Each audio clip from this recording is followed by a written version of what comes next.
Eu sou o Messias. Sou o Salvador do mundo. Se você gosta de séries, com certeza você já assistiu a série da Amazon Prime, uma das séries de maior sucesso nos dias atuais, a saber, a série The Boys. É isso aí, a série bombou, a série ganhou uma fama absurda por trazer uma visão extremamente ácida sobre o contexto de heróis, totalmente diferente daquilo que a DC e a Marvel ensinou para nós. Estamos acostumados com a realidade de heroísmo totalmente benéfica, pacífica e altruísta. A série vai trabalhar uma visão dos pseudo-heróis totalmente diferente daquilo que tu tá acostumado a ver. Só que não é por esse motivo que eu estou falando dessa série. Nessa noite é por um motivo específico e a gente já vai entrar no assunto. Mas antes eu quero pedir que você se inscreva no nosso canal, deixe o like no vídeo, deixe o teu comentário aí, compartilhe para mais pessoas e assim o YouTube vai entender que esse vídeo é relevante e vai estar repassando o nosso vídeo. Antes de iniciar o assunto, vamos para a bendita vinheta.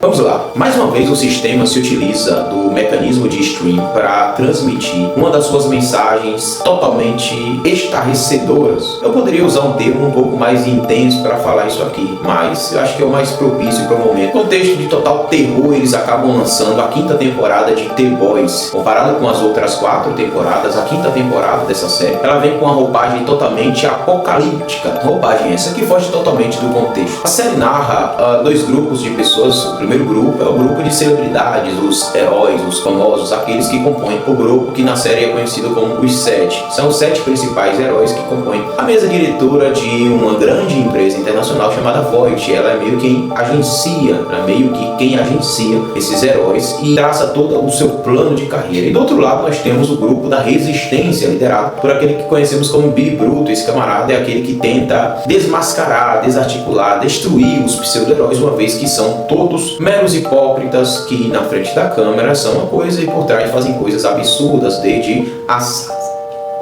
há coisas muito piores do que isso. Como cabeça desses heróis, nós temos o Capitão Pátria, que é nada mais nada menos do que um herói que representa os Estados Unidos da América, de sorte que esse é o seu fardamento, é a sua roupa heróica que nas suas costas carrega a bandeira dos Estados Unidos da América. E eu não vou focar em outros heróis, porque o que eu vou falar diz respeito especificamente a esse herói. É em torno do Capitão Pátria que gira todo o enredo da série. Da primeira à 4ª temporada, a roupagem da série, a temática da série, a abordagem da série é uma abordagem totalmente inocente. Enredo qualquer, de ação, aventura, etc, etc. Só que na 5ª temporada ela toma uma roupagem apocalíptica e faz você entender basicamente que a todo tempo a série não passava de uma crítica fiel ao atual cenário mundial em que estamos vivendo. Pois bem, na 5ª temporada, o Capitão Pátria decide se denominar Deus. Hoje vamos reposicionar divinamente nossa marca. Eu sou o Messias. A Igreja Democrática da América! Ele já não acha suficiente ser o manipulador da presidência norte-americana, ser aquele que colocou como vice a sua assistente fiel, a saber, a Ashley Barrett, no lugar de vice-presidência norte-americana para ter um controle total do presidente, como também decidiu se denominar Deus. Se você olhar o perfil, as características, eu vou estar deixando aqui os principais heróis que compõem esse plano que eu vou citar, que vai fazer o teu cérebro derreter e sair pelos ouvidos, para você entender basicamente aqui do lado, e você que assistiu a série, o que vai assistir vai se identificar. O primeiro personagem é Capitão Pátria, a cabeça de toda essa organização. O segundo é o que a série chama de o pai. A terceira é o que a série chama de a sábia. E a quarta é a Ashley Barrett, que é a secretária e vice-presidente norte-americana, que é mais ou menos um brinquedinho do Capitão Pátria. A quinta é a Espoleta, secretária direta e mentora do Capitão Pátria. Esse grupinho de heróis que eu te falei, eu não vou citar a resistência porque não entra no quadro, eles decidiram encabeçar um plano para colocar como Deus o Capitão Pátria. Esse plano é estruturalmente orquestrado pela sábia, que é a mente pensante por trás, que é o principal vilão do qual eu quero te falar. Familiarmente, as atitudes e temperamento do Capitão Pátria na série reflete muito atitudes e temperamento do atual presidente norte-americano. Talvez seja por isso que o cabelo do Capitão Pátria foi tingido de louro, parecendo que com o produto de pintura do mais baixo nível. Nem fizeram questão de fazer com que o personagem se parecesse louro de verdade, o que me parece ser uma sátira, uma crítica totalmente maliciosa a uma determinada pessoa que hoje, vendo todo o contexto, o cenário mundial, me faz entender que nada mais, nada menos é do que uma crítica ao atual presidente norte-americano Donald Trump. Esse camarada entra em um estágio de epifania, de loucura, figura, estimulado pela mente por trás dele, que é a sábia, de se denominar Deus e se intitular Deus e não aceitar nada menos do que isso. Eu sou o Messias. Sou o Salvador do mundo.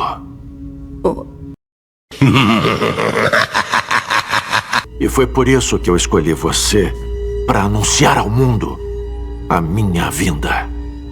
Você vai ver que a série vai girando a torno do seu enredo e eles vão trilhando um plano. No meio desse plano tem um personagem que representa o cristianismo. Eu subentendo que ele é uma representativa do papado, que hoje é o governo detentor das massas cristãs no mundo, ao ponto de se tornar uma nação, a saber, o Vaticano. Esse camarada decide alienar todo o seu público a instituir, ou melhor, fundir a igreja, que ora era cristã, a basicamente o Estado, replicando aí a ação de Constantino, né, lá no ano de 313, se não me falha a memória, depois de Cristo. Só que agora vai ser a Igreja Norte-Americana. Igreja Democrática da América! Cuja divindade máxima é o Capitão Pátria. Isso é bizarro porque foge totalmente dos padrões da série. Você vai analisar e vai perceber que, uma vez que essa fuga acontece, ela poderia ir para qualquer direção, porém ela vai para uma direção totalmente fora da curva e apocalíptica. Aí você faz contraste com a realidade dos dias atuais e você percebe que isso pode sim ser um devaneio daquele que constrói a série, ou pode sim ser também mais uma mensagem de terror com um plano macabro sendo manifesto diante dos nossos olhos, e a gente, por ser algo muito grande, rejeita ver, rejeita perceber, ou sequer rejeita a acreditar. Se você perceber os elementos dessa série, você percebe que são críticas diretas apontadas, onde um sistema unificado por uma elite que você não vê no Instagram, você não vê no Facebook, X ou qualquer que seja rede social, são pessoas que se escondem por trás dos bastidores, orquestram um plano muito meticuloso para colocar um líder no poder. Quando eu olho o Capitão Pátria, eu consigo imaginar a familiaridade com o atual presidente norte-americano, mas quando eu olho para a inteligência por trás dele, que na série é mencionada pela sábia, eu me pergunto quem será a inteligência por trás do presidente norte-americano atual. E fuçando, né, dando um Google, você vai encontrar a biografia daquele que o próprio presidente chama de conselheiro particular não oficial. E quem é esse camarada? Nada mais, nada menos do que o seu genro. É isso aí, gente. Ele foi quem entregou na bandeja a primeira eleição do seu sogro, a saber, o Donald Trump, com um grupo de hackers do Vale do Silício com o menor orçamento da história de presidência dos Estados Unidos da América. O gasto foi absurdamente baixo usando o poder da mídia. Esse camarada é o mesmo que entregou a primeira eleição, a segunda eleição, sendo o encabeçador de todo o sistema de mídia, de marketing, de inteligência por trás do governo do seu sogro. Também é o mesmo camarada que aparece lá como engenheiro do troféu da Copa Mundial de Clubes, né? Atualmente, camarada que também é o encabeçador dos acordos de paz entre Ucrânia, Rússia, Israel, o Irã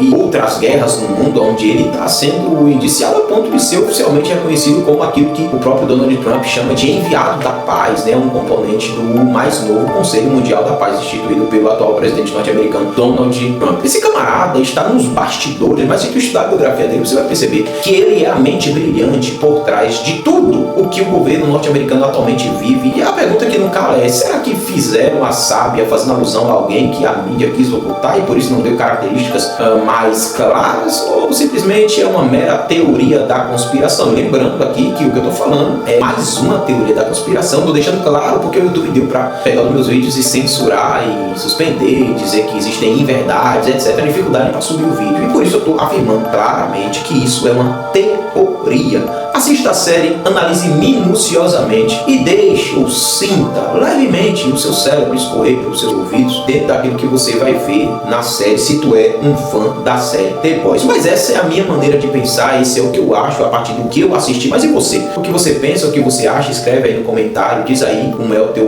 pensamento. E lembrando que essa é só mais uma teoria do canal Fala Alfred. Deus te abençoe e cuide.